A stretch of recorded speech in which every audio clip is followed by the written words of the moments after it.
నమస్తే, welcome to Andhraprabha. నేను మనస్విని. ఆంధ్రప్రదేశ్లో పన్నుల వసూలు కోసం మున్సిపల్ అధికారులు ఊహించని రీతిలో దూకుడు పెంచారు. సాఫ్ట్ నోటీసులతో వినని వాళ్లకు తమదైన స్టైల్లో షాక్లు ఇస్తున్నారు. అన్నమయ్య జిల్లాలో పుంగనూరు మున్సిపాలిటీలో పన్నులు చెల్లించకుండా మొండికేసిన ఒక ఫంక్షన్ హాల్ యజమానికి అధికారులు ఇచ్చిన ట్రీట్మెంట్ ఇప్పుడు రాష్ట్ర వ్యాప్తంగా హాట్ టాపిక్ గా మారింది.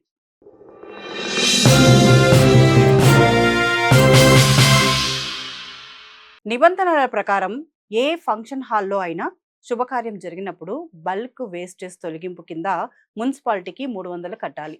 కానీ సదరు యజమాని మాత్రం ఎన్నో పెళ్లిళ్ళు, ఈవెంట్లు చేస్తూ లక్షలు సంపాదిస్తున్నా ఈ చిన్న పన్ను కట్టకుండా ఆ చెత్తంతా రోడ్డు మీదే పడేస్తూ వచ్చాడు.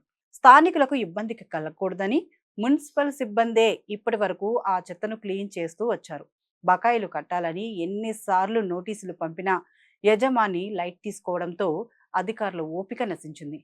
ఇంకేం, ఒక తెల్లవారుజామున మున్సిపల్ సిబ్బంది ఏకంగా ఒక ట్రాక్టర్ నిండా చెత్తను తీసుకొచ్చి ఆ ఫంక్షన్ హాల్ మెయిన్ గేట్ ముందే డంప్ చేశారు. ఆ చెత్త కుప్ప దుర్వాసనకు చుట్టుపక్కల జనాలు ముక్కులు మూసుకోవాల్సి వచ్చింది. చివరకు ఆ దెబ్బతో దిగొచ్చిన యజమాని తన పాత మొండి బకాయిలన్నిటినీ పైసాతో సహా క్లియర్ చేశాడు. పన్ను వసూలు కాగానే సిబ్బంది చెత్తను క్లీన్ చేశారు. అయితే పుంగనూరులో జరిగిన ఈ ఒక్క సంఘటన ప్రస్తుతం ఆంధ్రప్రదేశ్ వ్యాప్తంగా మున్సిపాలిటీలు ఎదుర్కొంటున్న పెండింగ్ పనుల సమస్య తీవ్రతకు అద్దం పడుతోంది.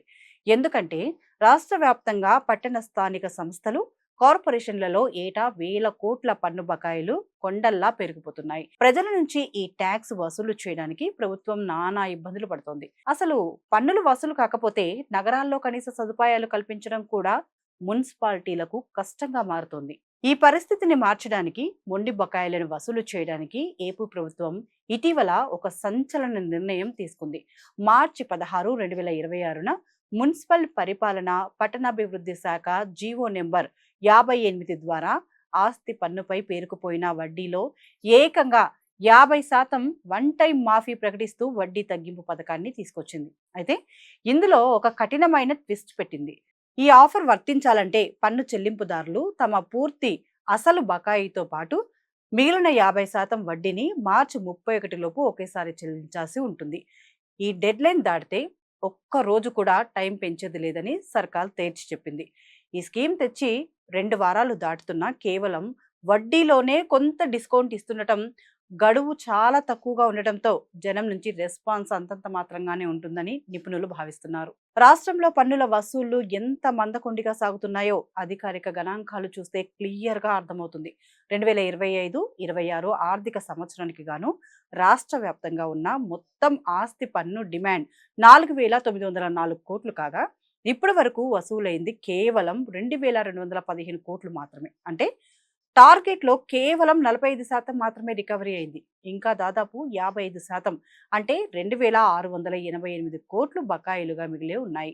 ఇందులో కేవలం పాత అసలు బాకీలే 2,409 కోట్లు ఉంటే నెలకు 2% చొప్పున చక్రవడ్డీల పేరుకుపోయిన వడ్డీ, పెనాల్టీల భాగమే 3,000 కోట్లకు చేరింది.